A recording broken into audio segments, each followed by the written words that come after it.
Welcome to the American Society of Quality Lean Enterprise Division 2015 webinar series. By listening to our webinar series, you will get the best of the best in the lean industry. Stay tuned to the end of this recording for more details. This month, our speaker is David Mann. David is the principal of David Mann Lean Consulting. David's international bestseller, Creating a Lean Culture, Tools to Sustain a Lean Conversion, has sold over 100,000 copies and has been translated into 6 languages. Mann's consulting, teaching, and coaching experience includes lean transformation in manufacturing, enterprise business processes, and healthcare organizations. His practice includes clients in healthcare, mining and energy, discrete and process manufacturing, technology, food processing, and enterprise business processes. Now, let's join David as he presents Leader Standard Work: What, When, For Whom, and Why. I'd like to thank Paul for organizing this webinar series and this webinar. I'd also like to thank ASQ's Lean Enterprise Division for the opportunity to be with you this afternoon or this morning, depending on what time zone you're in. And I certainly thank you for connecting to this webinar and for the opportunity to spend some time with you. We're going to cover a bunch of topics in the webinar, and they really revolve around, they start with the idea of leader standard work. What is it, where and when should you begin using it? In that conversation, I'd like you to consider it as an element in a system versus a bureaucratic check the box kind of thing. So it's an element in a lean management system. There's a value proposition for leader standard work, which is maybe one of the most important ideas that I'll talk about today. The value proposition is a value proposition for a lean ecosystem. The lean ecosystem is made up of the lean production system, the tools of lean, the industrial engineering tools that have been around for many years, and the lean management system, which is more recent. All of this fits with lean's focus on process and focus on improvement. So that's the context for the subject of leader standard work. So we'll work through those things and get down through that. We'll then do an overview of the 3 core elements of the lean management system and close by talking about leader standard work as an integrating element or an integrating ingredient in this ecosystem that includes lean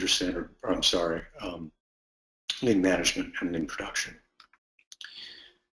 So first, the timing for implementing leader standard work. I've been fortunate to be able to get around to a number of different organizations the past few years, and I've run into on several occasions organizations that have begun either their lean initiative or have begun a lean management initiative with leader standard work. And uniformly in those cases, in leading with leader standard work as the first thing, as the first introduction of lean or the first introduction of the lean management system, they've been failures. In some cases, they've been seen as bureaucratic impositions by a corporate lean team off in an ivory tower someplace. In other cases, the leader standard work was developed in a really careful analysis of the work that people in line leadership positions actually did, production supervisors. And there's a very careful analysis, lots of spreadsheets, coming down to the handful of elements that this group put in their leader standard work for supervisors. They gave it back to the supervisors, asked them to use it. supervisors who had been involved, knew what was happening, used it for 4 or 5 months and then said, you know, this really isn't helping us. It isn't helping us get better. It isn't helping us do anything differently than we were doing before. They stopped using it. So when leader standard work is thought of as a tool that can be applied independently of or out of context, it turns out that it's simply not meaningful to supervisors, managers, plant managers, take your pick. It seems to me that effective leader standard work, and where I've seen it be effective and where I've been involved in coaching it, that effective leader standard work rises from the standardized lean production process. That is the idea of leader standard work and the idea of the lean management system that is its context is to sustain the gains from the implementation of lean tools of the lean production system rather than being handed down by a staff group or imposed by management. So some of the most effective leader standard work I've seen has been written by the leaders themselves in terms of what they think is important and what they want to make sure to get around to doing in the context of their role in a lean production system. So it's important to ask yourself a question. I've seen leader standard work used where people, in this case, the lean team members are really more interested in compliance and order. Just do it, don't ask any questions. Imposing leader standard work that way really caused stagnation in the places where I've seen it done, where the leader standard work had been the same for 3 and 4 years at a time. Walk around the plant, observe what's going on, look at the kinds of things that show up on boards, and there are many, many opportunities for improvement, but none of them being acted on. So it was more about form than about substance. On the other hand, if you're looking for development and improvement, leader standard work is a very good tool, is a very good approach for that. And I would think about leader standard work in this context as no different from any other kind of standard work, and that is it's the best way we know how to do things for now. So leader standard work should be dynamic over time as the process changes, as improvements are made, as things stabilize to the point where they don't need follow-up, or as new issues arrive that need attention. The leader standard work ought to change to reflect those changes in the process, the production process that it's designed to support. So here's a first poll question. Give me a sense of what your experience has been with lean management to make sure that I'm speaking to you instead of just talking. So for lean management, the questions would be, I haven't had any experience, I've just heard about it and was interested. Second question, I've been exposed to lean management in a current or in my past workplace. Third is I've worked in a lean management environment. And fourth is I'm involved in implementing and coaching lean management. David, we'll give them just a couple more minutes here. The answers are coming in. Okay, all right.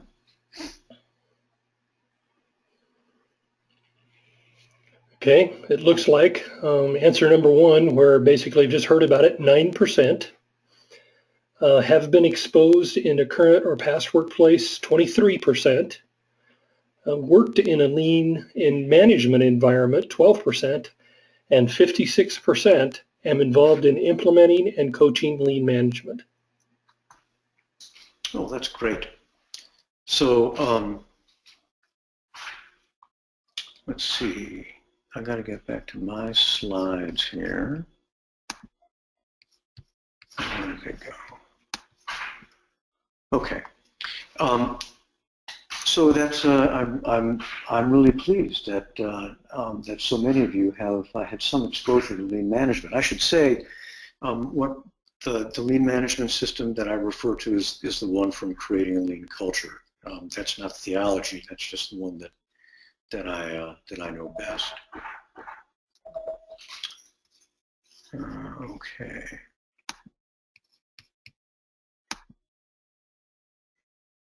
So Paul, let me see if I can advance my slides. So my slides are frozen, Paul. No, here we go. Okay. Sorry, folks, pay no attention to the man behind the curtain. So, so let's talk a little bit about the nature of lean. This comes from Shigeo Shingo, sort of going back to the source. Lean, according to Shingo, is fundamentally about finding waste. Once you find it, of course, you can eliminate it. But what Shingo says, and this took me by surprise when I first came across this a few years ago, Shingo says that lean is fundamentally about finding waste, or about finding problems. So lean thinkers, again, Shingo's approach, says lean thinkers search out problems where none are thought to exist. And that's all well and good if you're operating in a lean environment. But highlighting problems goes against habits and practice, and it's difficult to sustain. And that's a pretty general finding. Highlighting problems can be difficult and it can be risky in a conventional organization. I don't know how many of you have ever worked for a talk to the hand boss, where the boss stands in front of you and he puts his hand up in a stop position, and he says, "David, don't tell me about the problems. Just make it work. Just make it run. Just ship it. Just process it. Just get them discharged, whatever it is." So these are bosses who say, "Don't bring me problems, bring me solutions." It's something out of Management by Dilbert. So highlighting problems goes against habits, goes against what conventional bosses expect, and it goes against your personal reinforcement contingencies, rewards and punishments. So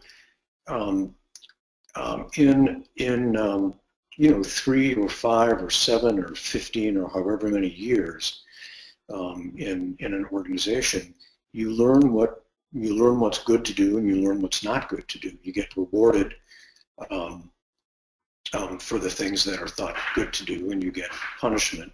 You may not be flogged or anything, but you know without much doubt that what you've done is not really seen as cool by your organization. So I've worked in many places, I suspect most of you have as well, where at some point or another heroics have been rewarded. The person who puts the order in the back of his pickup and drives all night to deliver it to a customer, or who does these other kinds of things that represent a workaround for a broken system. When that gets rewarded, then that's the kind of thing that you're supposed to do. You're not supposed to talk about, gee, why did that happen and what can we do so we don't have to drive all night in someone's truck again. So highlighting problems is risky, because these are things that may go against the kinds of things that you've learned to do and from which you've experienced success in your career.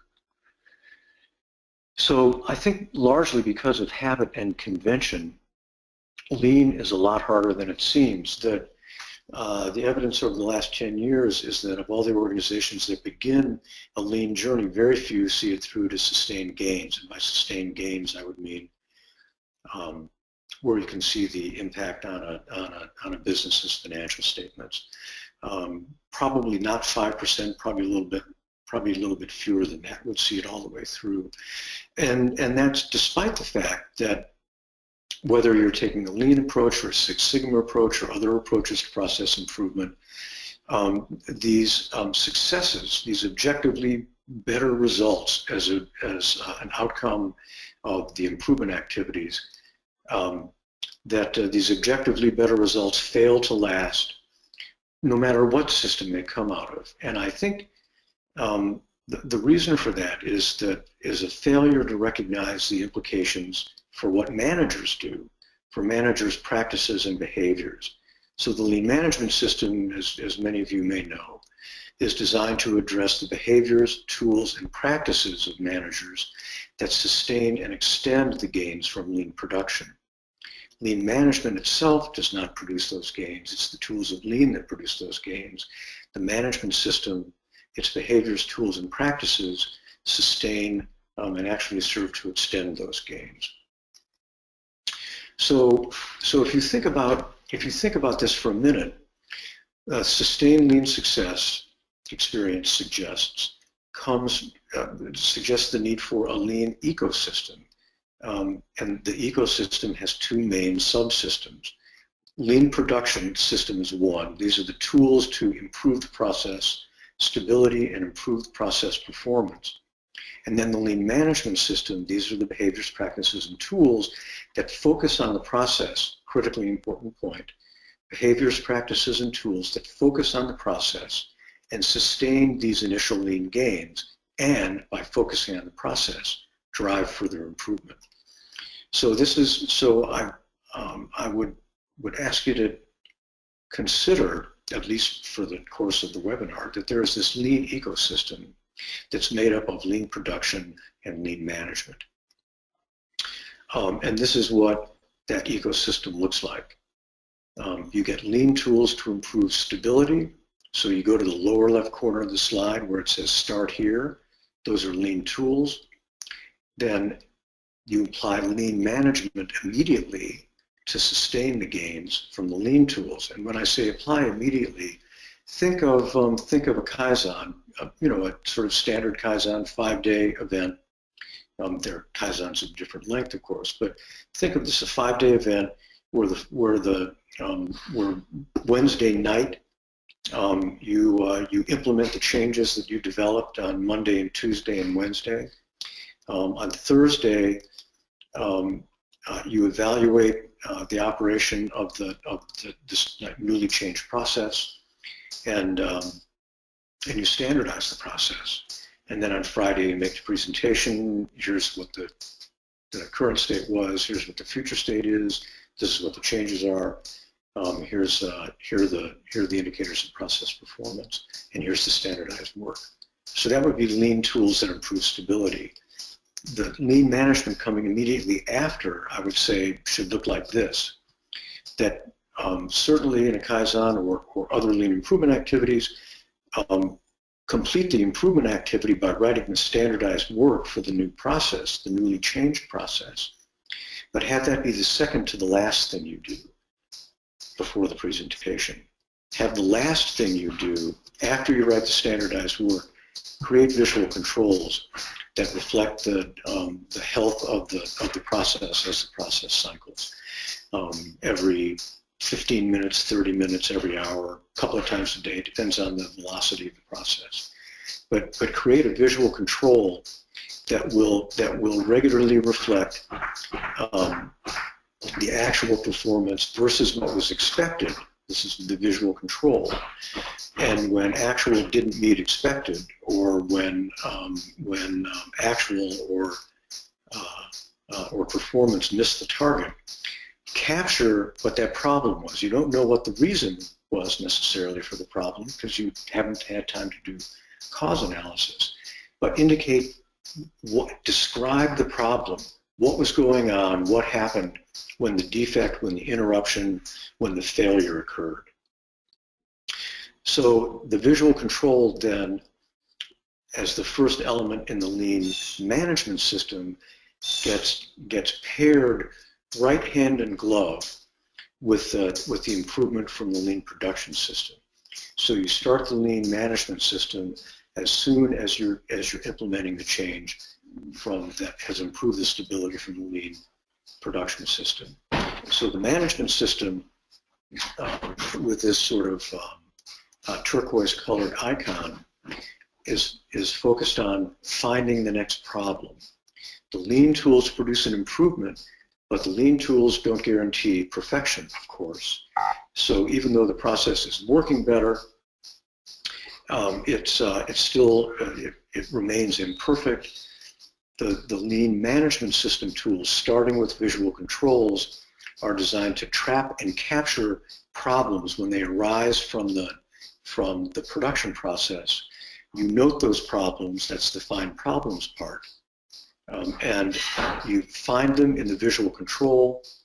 You do something about them, first understanding what caused them, and then eliminating the cause as part of the accountability process. And if these terms are unfamiliar to you, we'll get to them later in the overview of the management system elements. So you capture the problems with the visuals, you take action on the problems in the accountability process, and then you update leader standard work to follow up on the now a secondary change in the process that came from finding a problem, eliminating its cause, and therefore making a further change in the process. So in this lean ecosystem,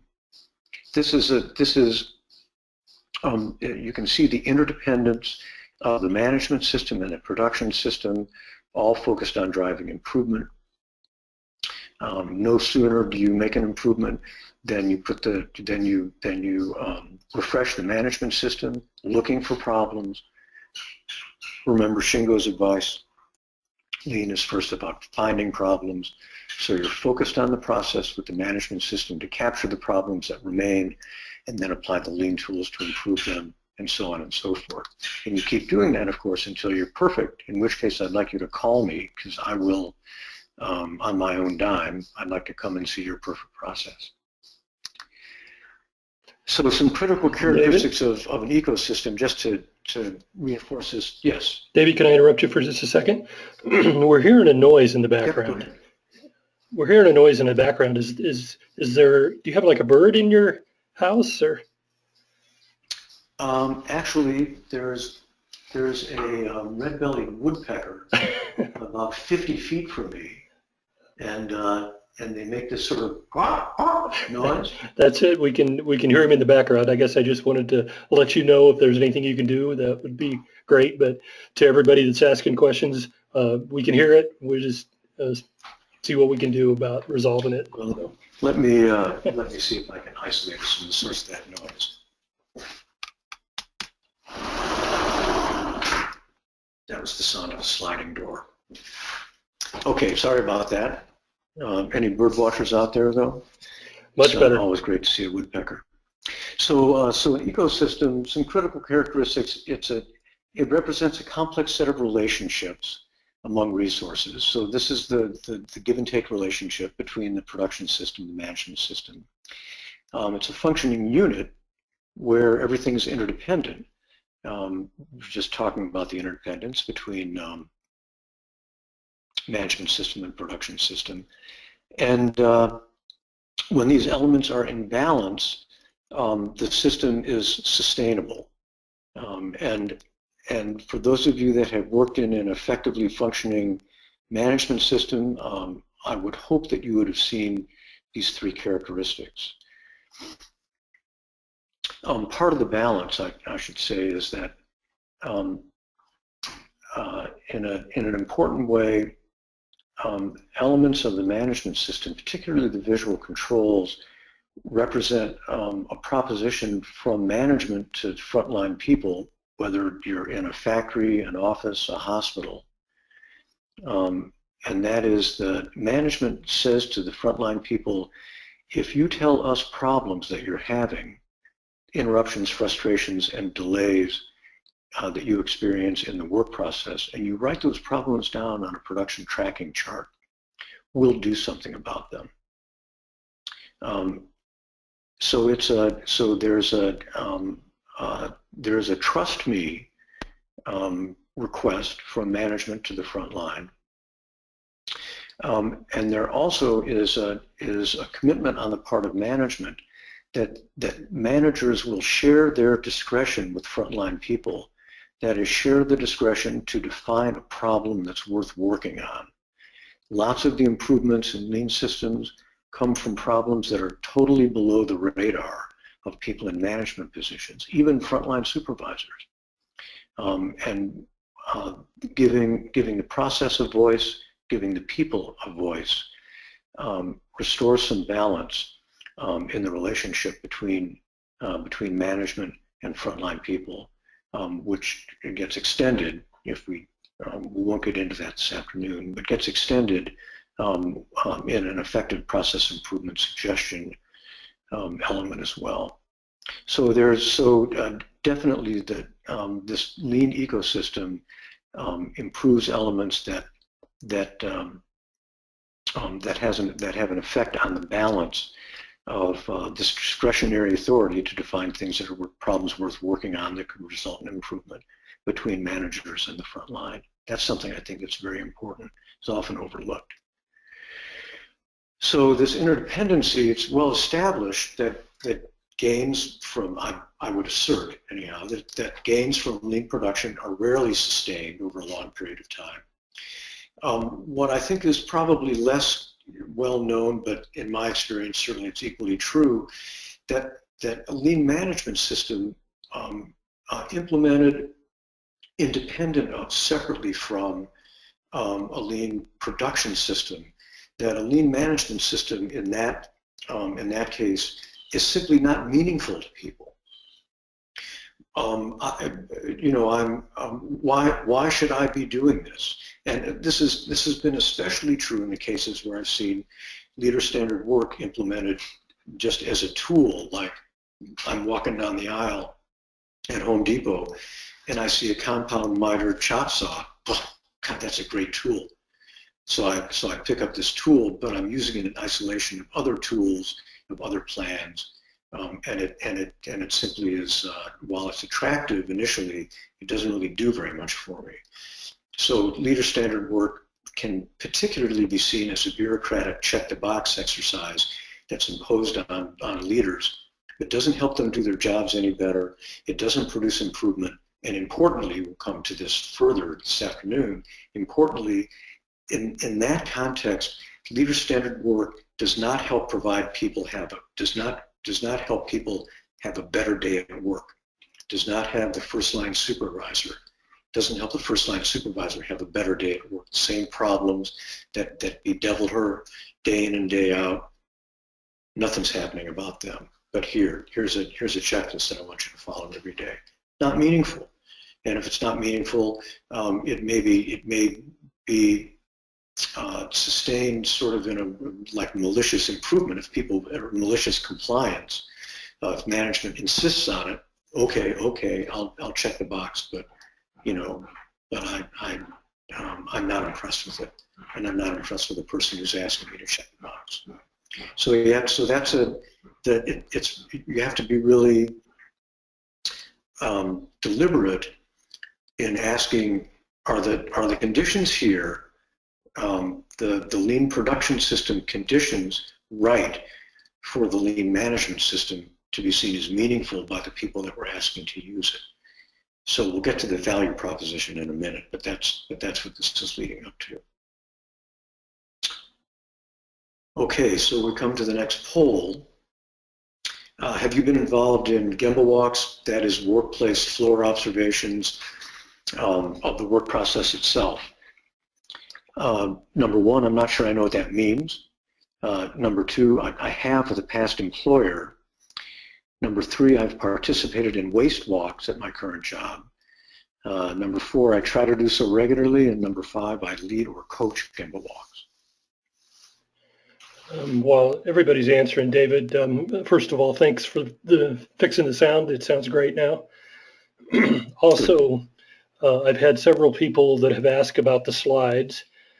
If you put in the question box, just leave me a note that says I would like a copy of the slides. I will send you a copy. I will forward a copy. I think that's going to be the simplest way right now. So if you would like one, put it in the question box.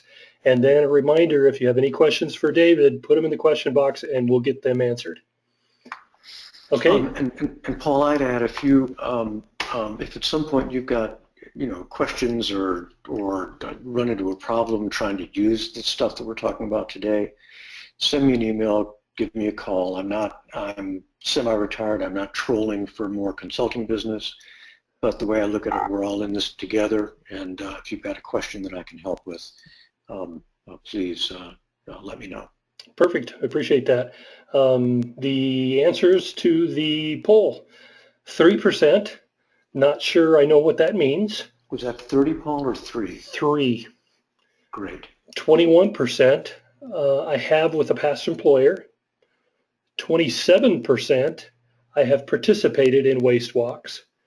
22% I try to do regularly, and 27% I lead or coach Gimbal walks. That's terrific.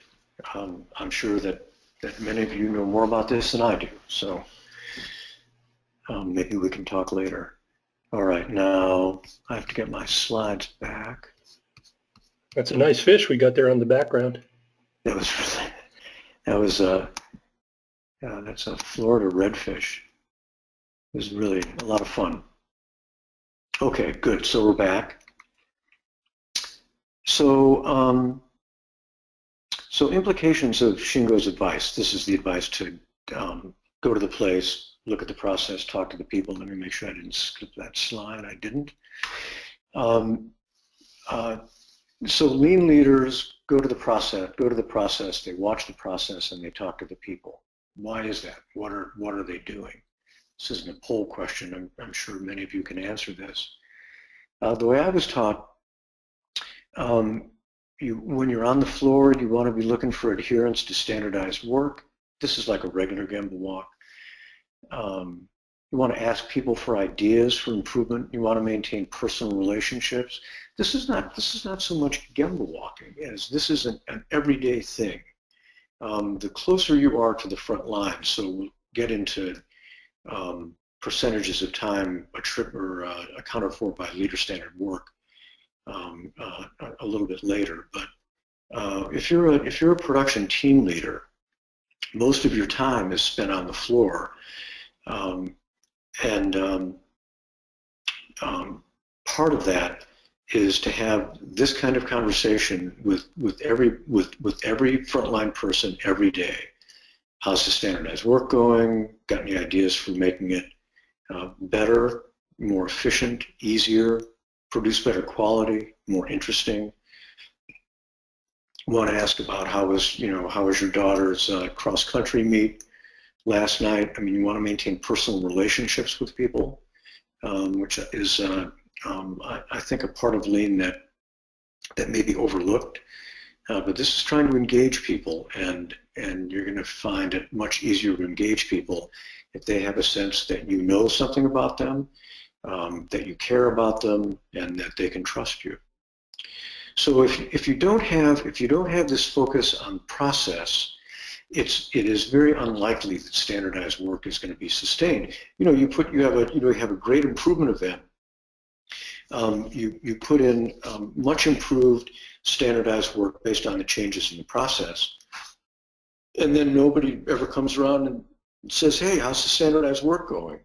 Or nobody ever comes around and says, I just want to see how the process is going," and they watch 10 minutes or 10 cycles to see if the standard work is being followed.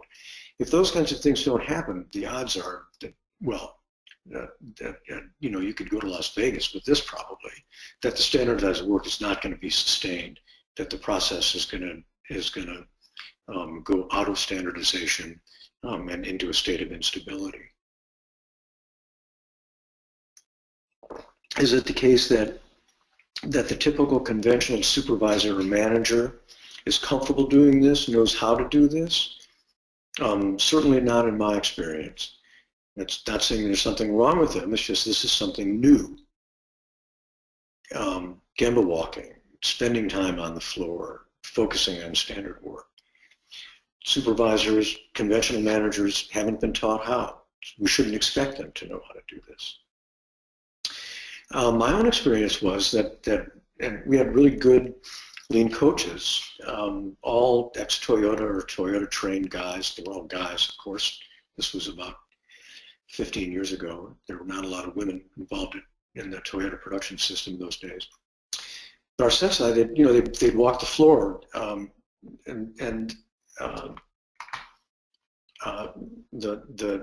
one of my teachers, Merrick Pietkowski, who's an early, like the 7th person hired in the Toyota Cambridge, Ontario assembly plant. So he really knew his stuff, very hardcore guy.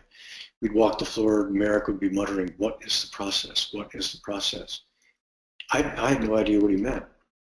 It took me several years before it finally sort of became clear to me. None of the other lean team members, and certainly none of the supervisors or managers that we worked with, had any idea what he was really getting at. So we didn't know why we were supposed to focus on the process, and we didn't know how to focus on the process because the processes were not defined. There was no standard work as a basis for calibrating, are we staying with it or not. So this was all new stuff. So the difficulty, the challenging part of the management system compared to the lean production system, and what has to be overcome to make it work, is that what the management system asks of people in leadership positions in conventional organizations. And here I'm really talking about people in tactical leadership positions. So in a plant environment, that might be from the plant manager on down to the hourly team leader. What the lean management system asks of people is not complicated. It's not complex. What makes it difficult is it's really different from what people have learned is expected of them in a command and control organization. Because there needs to be a relationship between the production system and the management system, there needs to be interdependence between the two.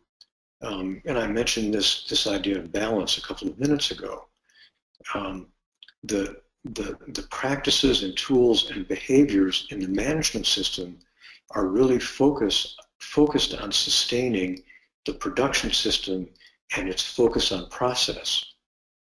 So part of that balance is leaders and those they lead in a lean environment and a lean management environment equally share the same two responsibilities. I'm responsible for running my part of the business, whatever it is, no matter how big or how small. I'm also responsible for thinking about and acting to improve my part of the business. So you've got this new relationship, you've got the interdependency, you've got the balance that defines an ecosystem. So let's come to the value proposition. I mentioned I thought this was really important.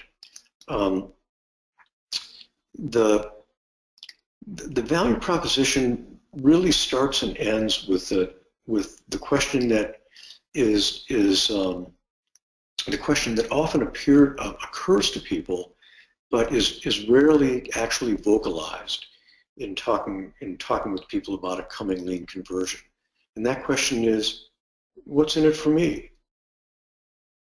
So the management system's value proposition in relation to the production system goes something like this series of points on this slide. So you're having a conversation with someone who's skeptical. Hey, we did this lean thing. We did a Kaizen. We did some other lean event.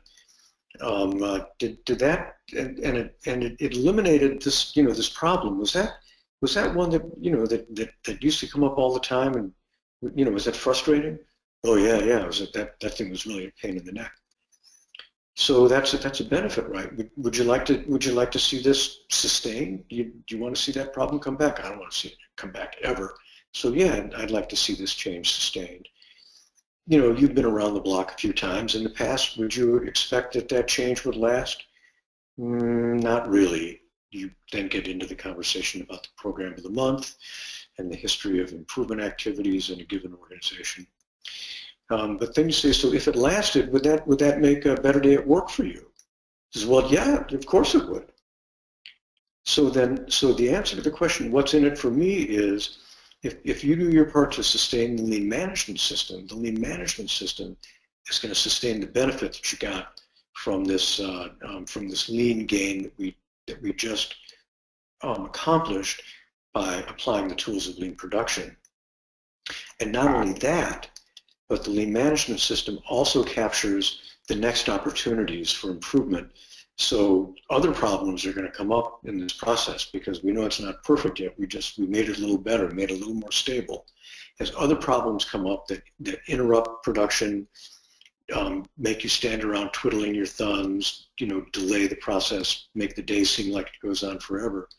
The management system is going to be able to capture those. So you write them on the production tracking chart, and if you write the problems down, you have my commitment.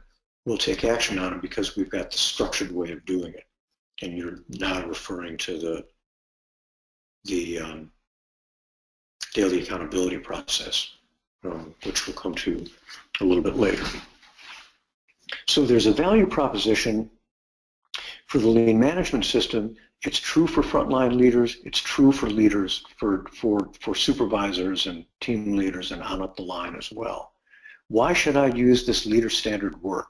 Why should I be checking up on this production tracking chart? This just looks like more bureaucratic BS to me.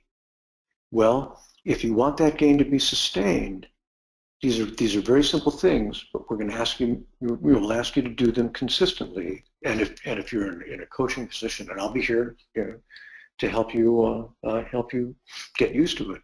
Pretty soon, people will see, oh, well, this really does make a difference. This is making for a better day at work for me.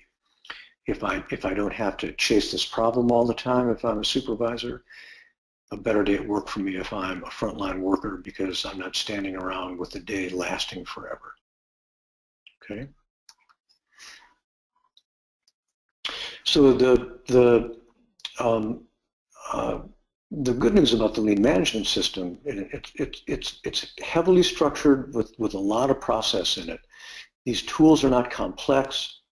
The challenge lies in that they're different from conventional management, but the tools are the lean management elements is what I mean here. They're very clearly structured. Most of them you can tell if they're working from like 15 feet away. And further, anybody on the floor can verify the regularity and quality of the use of the tools of lean management. So if I go to if I'm the supervisor and you come to me and say, hey David, how do you like your leader standard work? I'm going to tell you it's the best thing since red beans and rice. You'll ask me, well, do you have it with you? Can I see it? Well, no, I keep it posted for the guys to see in my area. Okay. So I may come back around. I may talk to some of the people in the area. Say, if my leader standard work calls for me, walking the floor, 10 minutes or 10 cycles every operator every day, multiple times a day, and I ask people, hey, when's the last time you saw David? David who? You mean the guy whose picture's on the milk carton? So people can tell you if the leaders who have leader standard work are following it, you know what's on it, and what's on it for a team leader. 80% of a team leader's time, nominally, I mean these numbers are not chiseled in stone, but 80% of a team leader's time ought to be spent on the floor, accounted for by the elements in their leader standard work. If you're a production supervisor, this would be in a reasonably high volume, repetitive manufacturing environment anyhow. There'll be less in white collar environments, but for a production environment, about half of a supervisor's time ought to be spent accounted for by their leader standard work on the floor. So you can ask people if they've seen their team leaders and supervisors and their second level managers, the superintendents. Does so and so ever come around and ask you about your standardized work? Man, no, I never see the guy. Then you know that there's a problem someplace. But if they say, oh yeah, he was showing me that, did you know that he had standardized work too? We follow up, he follows it too.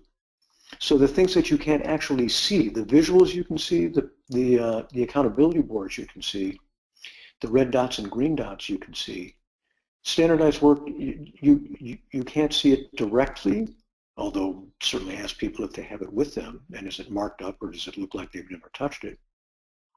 But you can tell by talking to people on the floor whether or not the people who tell you they're using their standard work in fact are exhibiting the behaviors that you would expect to see and that other people would be able to see. So here's a a summary overview of these three core elements in the management system: visual controls, the standard accountability process, and leader standard work. Visual controls, as it says right here in front of you, they focus frequently on the health of the process. The standard accountability processes are about taking action for improvement, and leader standard work is designed to sustain new behaviors. So looking at visual controls, here's an example of one. You can tell very quickly what kind of day this was for this line. This was quite a while ago, and it was a time when this line was, this is a 40-second tact line building small cabinets. We were giving the line, or the leaders of the line at that time were making changes frequently. So yellow is a code for within 5% of TAC. Green is they hit TAC. Red is, of course, missed it. Here's another example. So if you're used to a highly engineered production environment, you've got plenty of people who can produce forms like this. In Excel, they're very neat, they're very clear, they're very easy to read. They don't have to be. I mean, in some cases it makes sense to have them that way, but they don't always have to be. This is a handwritten form this is a cardiac or a heart procedure area. This is operations, implants, doing complex, often interventional cardiology. These are variable duration procedures. If you're just, and I say just with sort of shuddering, but if you're talking about changing a battery on a pacemaker, that doesn't take very long, about an hour, or doing some other adjustments to devices that have already been implanted in a patient, doesn't take that long. There are some other procedures that happen in this area that were unpredictable in their duration because of their complex nature. This is cardiac ablation, if you know anything about that. And those procedures could take 6, 8, 10 hours. So takt time wasn't really meaningful, but interruptions and delays were, and you can see those things highlighted here in red. So what's important, I think, is not the cosmetics of the visual control, but the fact that it's appropriate for the area and it's meaningful to the people who are using it. The accountability process, that's taking action to improve. This is based on problems that you captured at the visual controls. The accountability process is very simple. You can see an agenda here. This happens to be from the same cardiac area. It's a 7-minute startup meeting, reviewed the previous day's tracking chart, the one with the greens and reds that you just saw. They identify what went well, that was important to them. They would also identify what interrupted or delayed them. They would assign new tasks. These were completely tasks that the staff members, the nurses and the radiology technicians could get their arms around. These are things that they could do and that they could do in a brief period of time.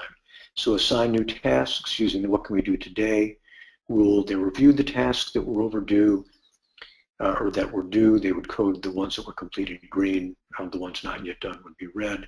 They'd then ask, do they need to follow up? So you can see this is a persistent visual display. It's up there in a public area, public for this team. The assignments are, the whole thing is done with, with markers and Post-it notes, so not very complicated technology.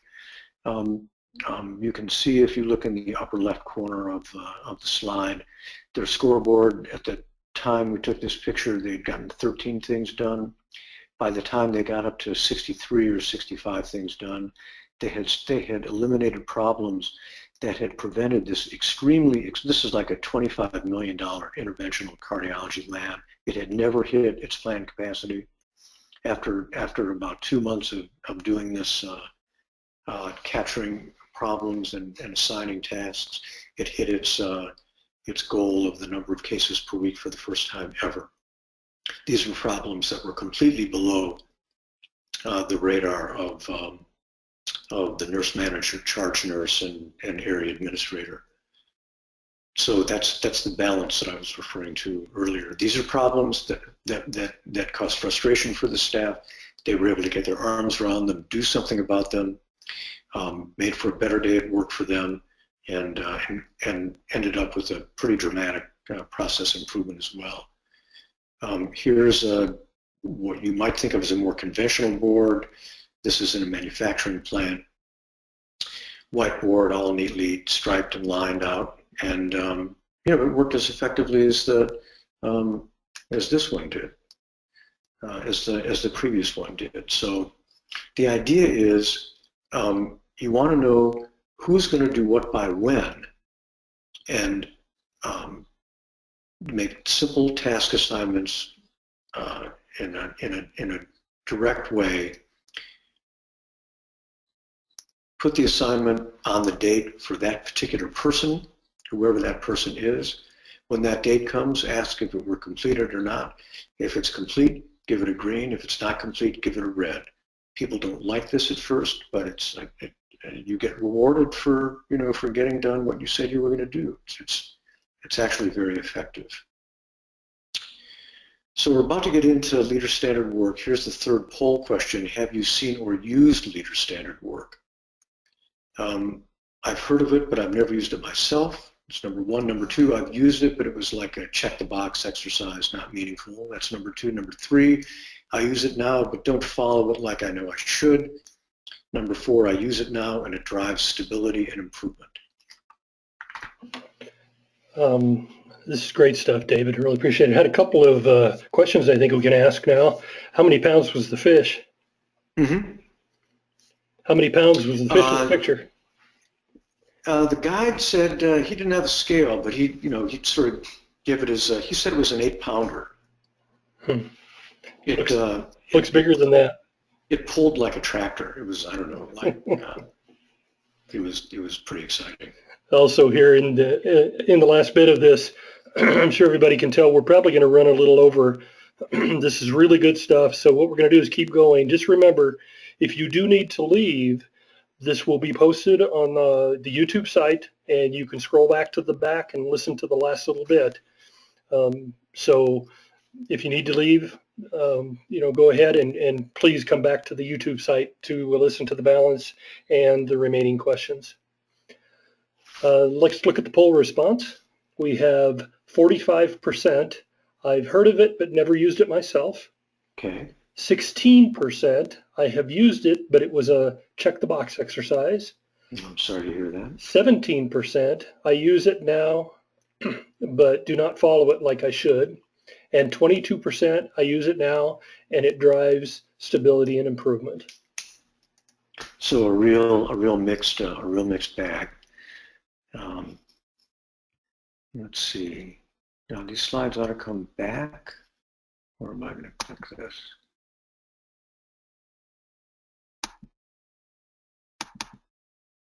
There we go. Okay. So leader standard work. The idea is that it sustains gains and drives improvement.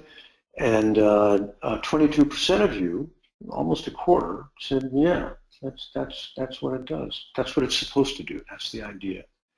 But again, I really want to urge you to think about leader standard work in its context. Its context in the management system and its context in the lean management ecosystem. Without the gains from lean production, you can't have that conversation about value proposition. If you can't have the conversation about value proposition, it's unlikely that leader standard work and these other elements are going to be sustained. But let's get into it. So leader standard work is I've said and I wouldn't change it, that leader standard work is the highest leverage element in the lean management system because it closes the loop on process focus and it keeps that loop closed because you keep on going back around. We've made a recent change, we had an improvement, or we did our first Kaizen and we've changed the process. People will go back, not because they're bad people or they're trying to be difficult, but the force of habit is is really strong and very persistent. It's not quite as persistent as gravity, but it would give it a run for its money. And I'm saying this as a social scientist. So you know, I would say I'm a psychologist, so trust me, but I'm not sure that would be persuasive.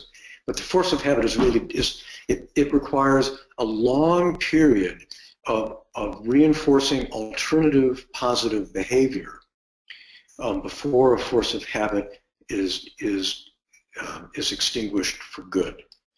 The appropriate language is habits are extinguished, they're not broken. Broken suggests it's a change in state that's irreversible. Extinguish, think about Smokey the Bear putting out campfires. Extinguish is a process that takes place over time and is easily reversible.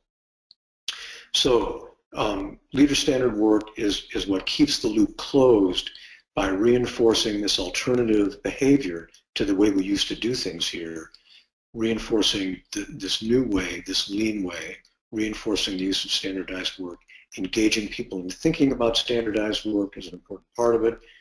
Leader standard work is not just about compliance, it's about development and improvement. So you want to engage people in thinking about the new standardized work. If they don't like it, can they think of a way that would be better, that's an empirically testable improvement? And if we can find better ways of doing things, then we'll do those. So leader standard work really is critical, but it's the last thing to do when you're implementing the management system, which comes after you've implemented the production system. So I alluded to this earlier. So nominally, the percent of time accounted for by leader standard work in high volume processes. For team leaders, these would typically be hourly people. They're not production. Their job is not production. Their job is to be a team leader, but they are hourly people in many cases. And about 80% of their day ought to be accounted for by their leader standard work on the floor. Some of the other 20% is going to be spent working on improvement tasks that come from the accountability board. And those improvement tasks come from capturing further problems that emerge from the process that we're going to try to drive a stake through the heart of so they never come back. So team leaders are an important continuous improvement resource, as well as maintaining the pace of production, adherence to standardized work, and training and cross-training on the floor. First-line supervisors, about half their time nominally would be spent in a production environment on the floor, accounted for by their leader standard work. Second-line supervisors or superintendents, or production managers, whatever you call them, maybe a quarter of their time. Higher level managers, like a plant manager, maybe 10% of their time, so not very much. This is more on the part of plant managers and strategic level managers. This is more random reinforcement. There's a well-established fact in social science that behavior that is the most resistant to extinction is behavior that's reinforced on a random basis. The plant manager stops by one day and asks why you're not following why you're not following your standard work, why you're not following your leader standard work. It usually will only take that one time before you don't want to be caught again, and you stay to it. That's the power of random reinforcement. And the other thing that's important to note here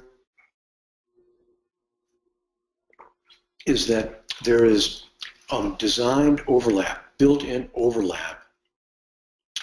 You could think of it as redundant quality checks in the content of leader standard work between the team leader and the supervisor and the superintendent, and the superintendent and the plant manager.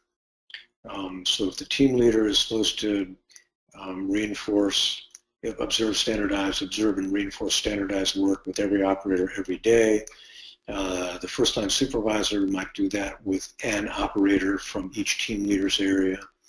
The superintendent might do that with an operator from each supervisor's area. just checking to make sure that what we expect to find when we're out on the floor with people, that's what's happening. Part of the higher level standardized work, supervisors and superintendents would include regular Gemba walk with their subordinates, usually one-on-one, but not necessarily. So the Gemba walk is not just to inspect, but it's also to teach and develop. Anyhow, you can see that a lot of that leader standard work, the closer you are to production, the more of your time should be focused on the production process, on the standardized production process, and that focus comes from the elements in your leader standard work. I'll note just briefly, and I'll note it briefly again, executives are not interested in becoming lean implementers. And so Gemba walking executives on the tools of lean production is something that they're going to resist. And it turns out that it's a big problem for internal lean people trying to engage their executives in lean by trying to teach them lean. There's a whole different approach which I'm not going to get into in any detail, but I would refer you to a chapter in the 3rd edition of Creating a Lean Culture that covers this extensively. What's meaningful to executive level managers is learning how to evaluate the quality of the implementation of the lean management system. If the lean management system is healthy, the lean production system is healthy. That's part of that relationship between the two of them. Much easier to learn to assess the health of the lean management system, and for reasons that I unfortunately won't have time to get into, the management system is much more meaningful to executives in terms of their responsibilities and their both their strategic responsibilities and their managerial responsibilities. Okay, enough with that. So here's an example of leader standard work. This is a value stream manager. You can see her thumb in the lower right. She was very good at what she did. This is a standard output format in Microsoft Outlook. You've got a task pad on the left. You can code these so they come up every day or every month or every quarter. So Jane, the value stream manager, was responsible for 3 high volume production lines. This is sub-assembly and final assembly in all 3 lines. So she had a lot of things that she wanted to make sure to follow up on every day. Those are the task pad items. The center pane is her calendar, and the right-hand pane is basically a scratch pad for her notes and working diary. You can see that this is something that she used, and you look at other leaders at this level who are using their standardized work in a productive way, in an effective way, you'll see the same thing. There's a lot to follow up on. There are a lot of things that you run across in a day. You want to preserve the ones that you want to preserve, and where you need to do back of the envelope calculating or draw diagrams for people, you want space for that too. Here is easier to read, I think. This is an hourly team leader's standard work. We call them zone leaders because we used up the term team in 2 previous failed implementations. So we got creative. This was very effective. What you see here are their items to do at the beginning of the day, items to do at the end of the day, and then there are things to do on the backside during the course of the day. So you're going to the hourly production tracking boards every hour. That's what this set of 10 boxes is in the middle of the backside. You're walking the zone. This is an area of maybe 8 to 12 people, 5 times a day, doing that 10 minutes or 10 cycle observation, standardized work, maybe doing a little teaching, doing a little coaching. Right? This is very close to this is staying very close to the production process. This is focus on process. This is what it looks like. And this focus on process is reflected by the focus on on verifying the hourly production tracking boards, posting the results, and noting and acting on flow interrupters, where you can act on them during the course of the day. So the minimum content for a leader standard work stop at a workstation would be this: 10 cycles, 10 minutes, talking about the standardized work. You're building and maintaining relationships with the frontline workers. You're having a conversation about standardized work, and you're having a conversation about, hey, how do you think we could do better? Or maybe you're having a conversation about, if you've got a standard rotation pattern, you're talking to the person in station 3, you got a problem that's been causing you to tear your hair in station 8. So when so what do you think about it? We're having this problem in station 8. We can't get consistently good quality out of it. What if you've got some time to think about that during the course of the day as you're doing your work, or especially when you're down there? Boy, we really need some help with that. So you're engaging people in the improvement process, and for me, that's a way of showing people dignity and respect, as well as helping them feel better about what they're doing every day. So I'm getting close to the end here. Lean systems, whether it's the production system or the management system, really seek on being process dependent. But in human systems, you've got people involved. So there's got to be a person who has to monitor and reinforce consistent adherence with the process. You're process dependent, but that process dependency ultimately depends on a person monitoring and reinforcing it. Leader standard work defines this monitoring and reinforcement. The overlap in content between levels of leader standard work help guarantee the system's integrity, but the ultimate integrity depends on support from the top.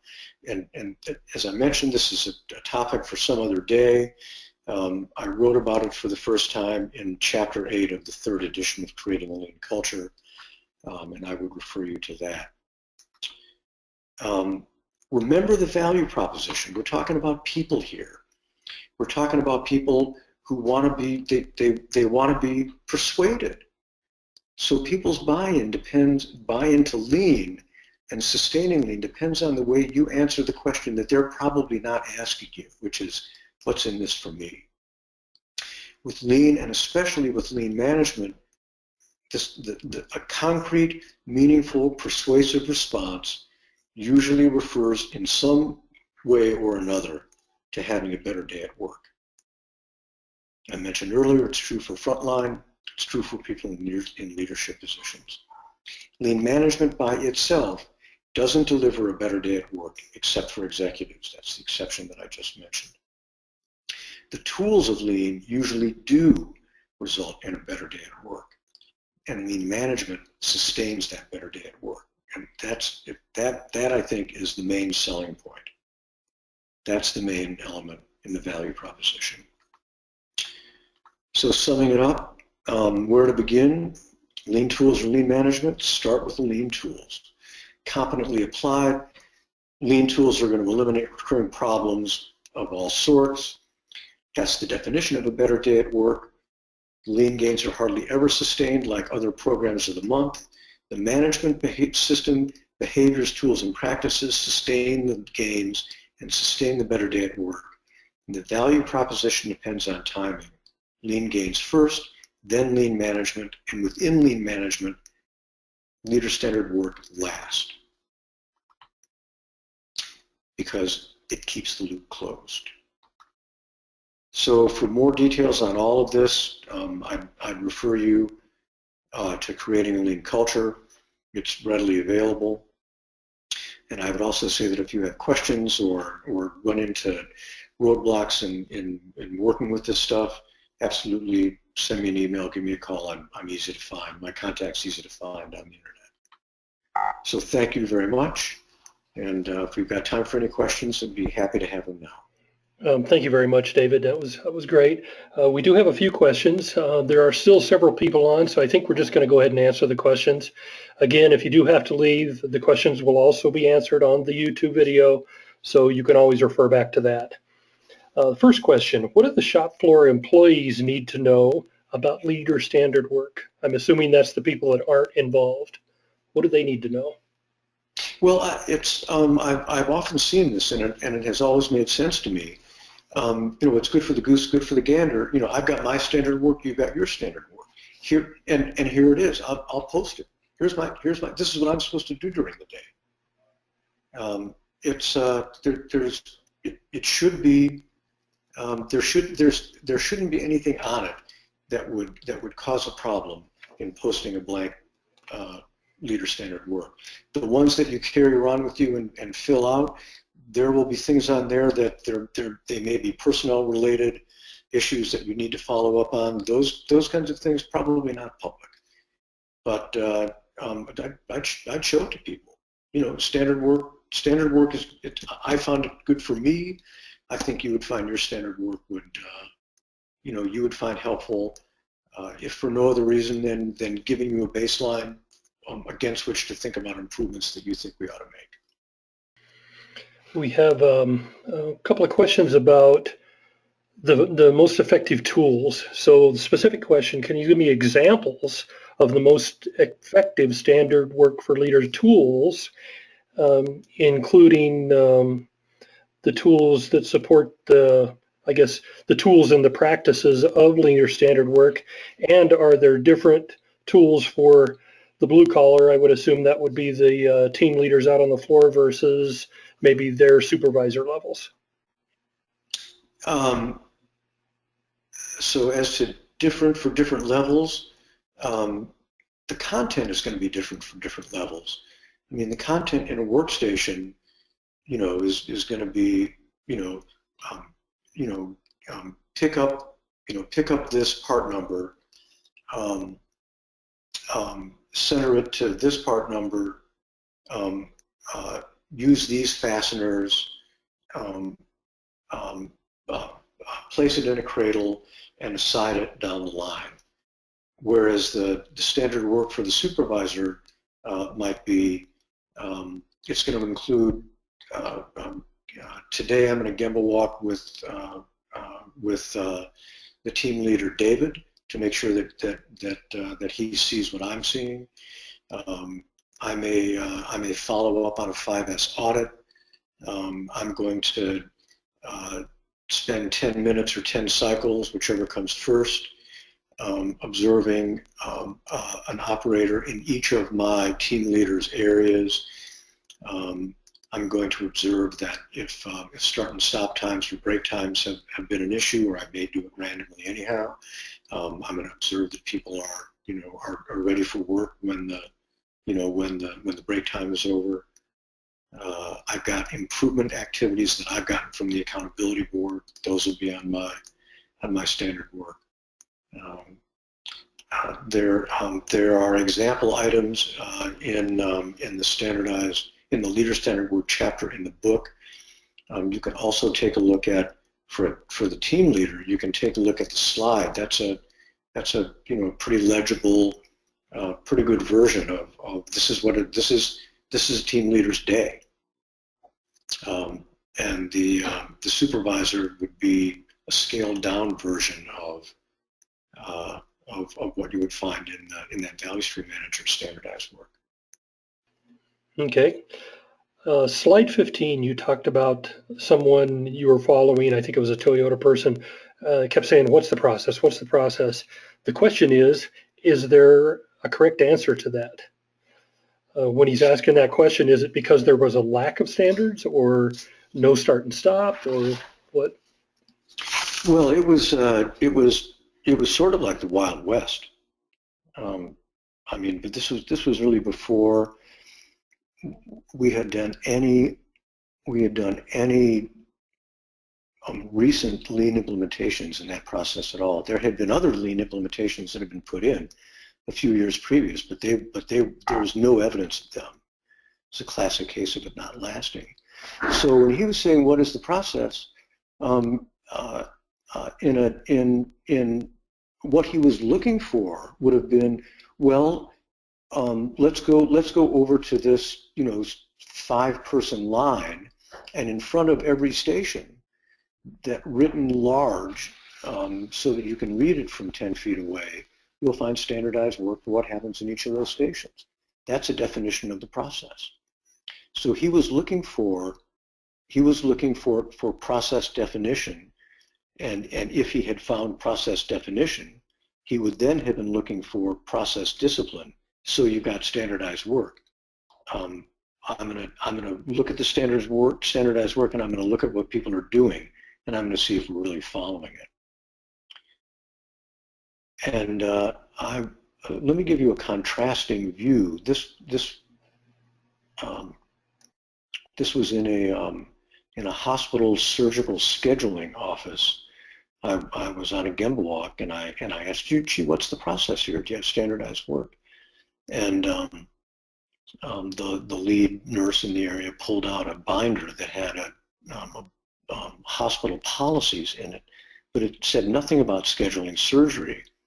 And I looked around, and I saw a pretty large computer monitor at one of the scheduler's workstations that looked like a scrapbooker's project. It had about 20 Post-it notes going all the way around the complete 3 sides of the monitor that were notes for this is how I'm supposed to do this work. So that's an example of A, no process definition, and B, good luck on the process discipline, because how can you have discipline if there's no process to be disciplined to? So that's the kind of thing he was talking about. Excellent point. There were 2 questions. One says, can you share an example of standard work for leadership? And the other is, what are the key things? I think you've already answered that. That was before the slides that you presented. So let's go on to the next one. How does the team leader balance their standard work versus cross training? One of the responsibilities of a team leader, and so this depends on if the supervisor is the trainer or if the team leader is the trainer. In many cases, the supervisor is sort of the keeper of the keys for the training document, which would be ideally a work breakdown sheet, and that is from which the standardized work elements themselves are drawn. And so the supervisor would be doing the training or cross training. But in the case of a team leader, a team leader's standard work includes, or let me say what it doesn't include. It doesn't include a specific thing for every minute of every day. So there's about 20% of a team leader's standard work, or of a team leader's day, is not accounted for by their standard work. That would typically be when they would be doing improvement work. In some cases, that would, if they're involved in training and training operators, that would fall in that could fall in that 20% as well. Depending on how much training you expect a team leader to do, you might want an actual structured time for it in their standardized work. If you're going through a seasonal upturn where you're going to be going to faster tack time, you're going to be bringing in more employees.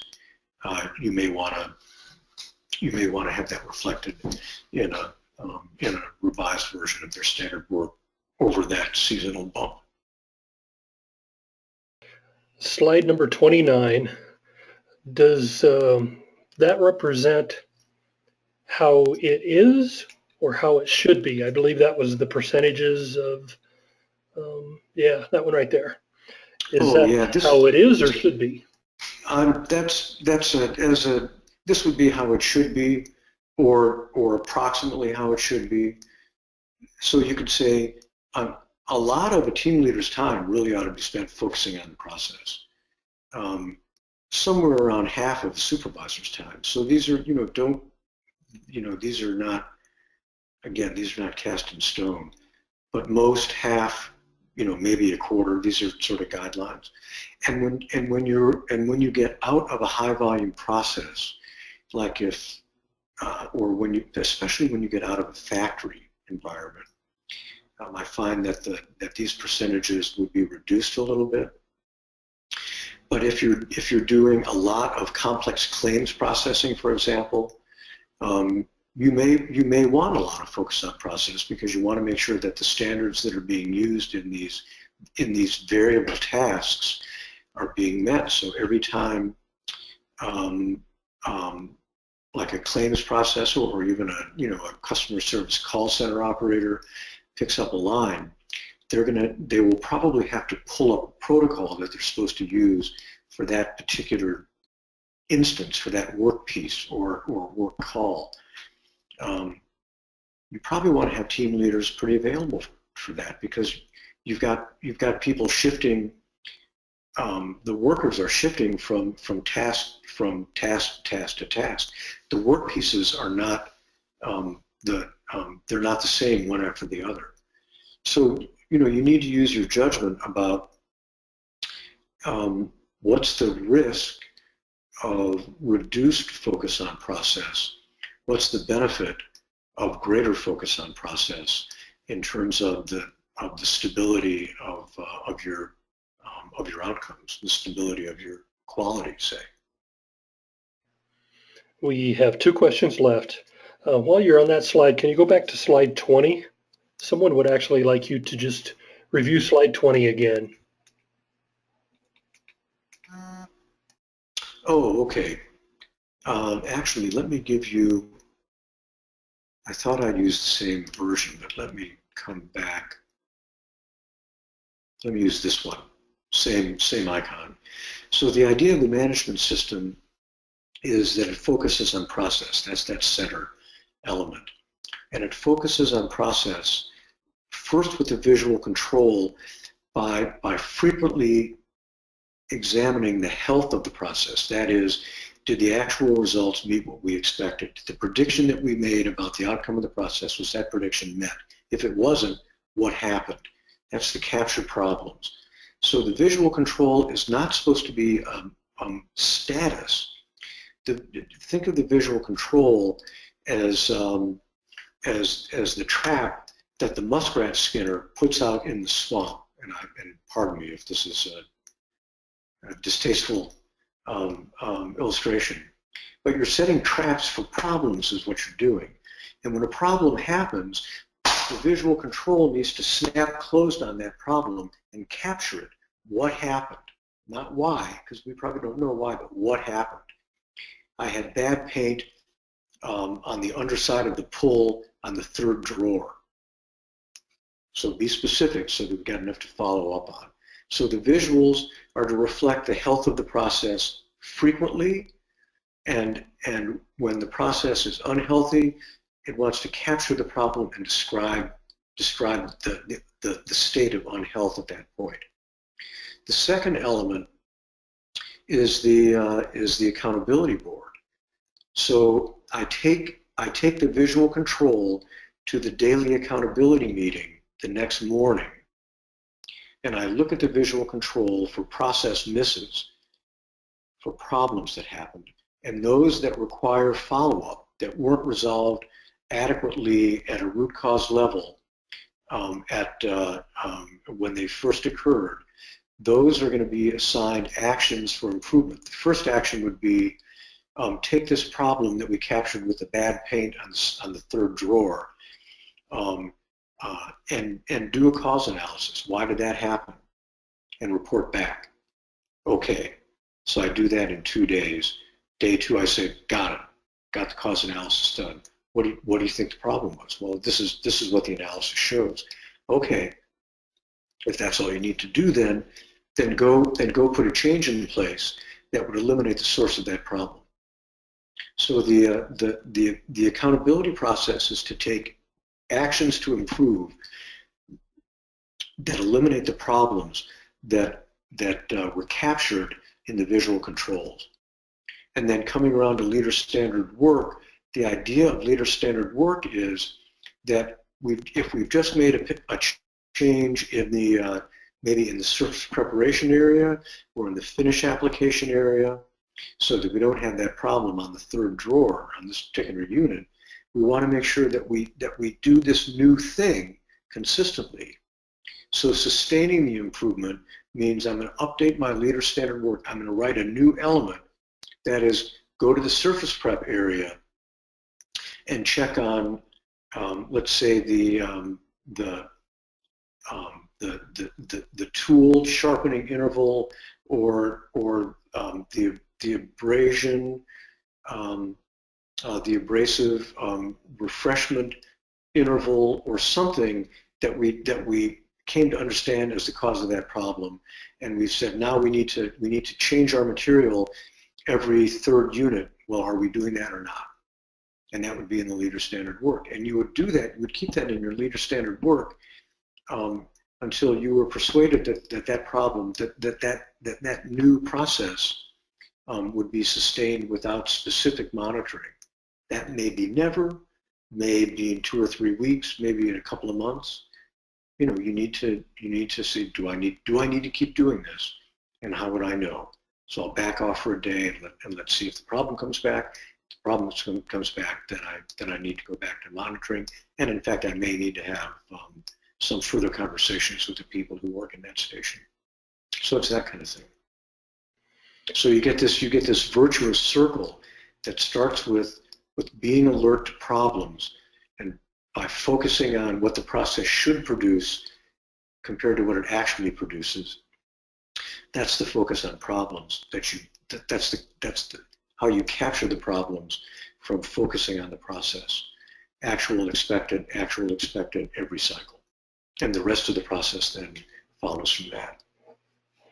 And the very first thing in leader standard work, when you put visual controls in place, is to go to the visual control every 30 to 60 minutes, say, initial it that says, I was here, this was important to me, and see if people are noting problems.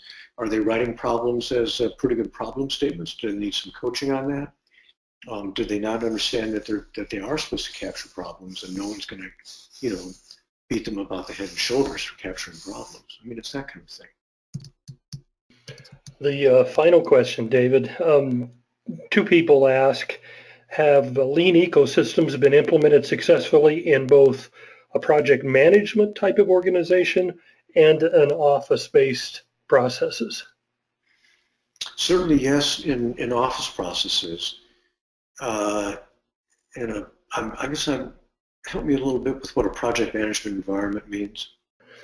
I would assume that would be something like a maybe an engineering environment where they're managing projects as opposed to building things. Oh, absolutely. Yeah, most definitely. The way lean management works in that kind of environment would be you have steps or phases or recurring activities in a project environment, and the easiest thing to ask is, and you should know, you would want to know what the David, for some reason we've lost your sound. How about now? Still can barely hear you. Now, any better? Still can just barely hear you. I don't think I've done anything. Let me go back. It just kind of all of a sudden went off. Oh, wait a minute. How about now? Can just barely hear you. So I guess if you can just for this one last question, if you can just try and kind of speak up, and I think everybody be able to hear it. So in a project management environment, you've got phases of the project. You want to have at least estimated, if not more firmly defined, dwell times for each phase. So actual versus expected is has the progress through the project happened at the expected pace? And if it hasn't, what slowed it down or interrupted it? and I can then take that problem and put it on an accountability board and assign action for following up on it. And depending on the nature of the work, I can standardize at least elements of the work in each phase of the project. But at a minimum, and I would want to do that. But in any event, at a minimum, you've got the expected versus actual time as an indicator that something happened that we did not expect. So that's an opportunity to better understand that process and perhaps to make improvements in it so that those problems don't recur. Perfect. I hope that was audible. It was. Actually, your sound came back as we were talking. So that's all we really have today. David, I just wanted to, do you have any last comments that you would like to make? I guess the last thing I'd say is that this is empirical. This is not theoretical. The fact that what these elements are and how they work. And the other thing, I'd repeat, is if you're using these or thinking about using them and you've got a question or you've run into a roadblock, don't hesitate to get in touch. I'm not going to send you a bill, but I learn from what you do, and I hope that you can learn something from what I've done, and I'd be happy to share with you. I am Paul Harbath, the 2015 chair of the American Society of Quality Lean Enterprise Division webinar series. I want to thank David for his presentation and thank you for listening to David Mann's Leader Standard Work: What, When, For Whom, and Why. If you have any questions about the content of this webinar, feel free to contact David directly. Next month, our presenter will be Bob Emilini from Innovative Lean Leadership, presenting Better Thinking, Better Results, a classic lean case study. Join Bob as he describes the WireMold company's enterprise-wide lean transformation under the leadership of Art Byrne. He will discuss the common errors that executives make in lean transformations that limit financial and non-financial results. And he will describe what happened to WireMold's lean management efforts after its acquisition in 2001, which provides numerous important lessons learned. Bob is known as the father of lean leadership and the father of lean teaching. Professor Emilini's work has been featured or endorsed by all the major lean organizations. The American Society of Quality Lean Enterprise Division webinar series is the place for you to hear the best of the best in the lean industry and learn more about how to apply lean in your application. The American Society of Quality Lean Enterprise Division is a global network of professionals helping individuals and organizations apply proven and leading-edge lean practices and principles to achieve dramatic results for your personal and organizational success. Come lean with us.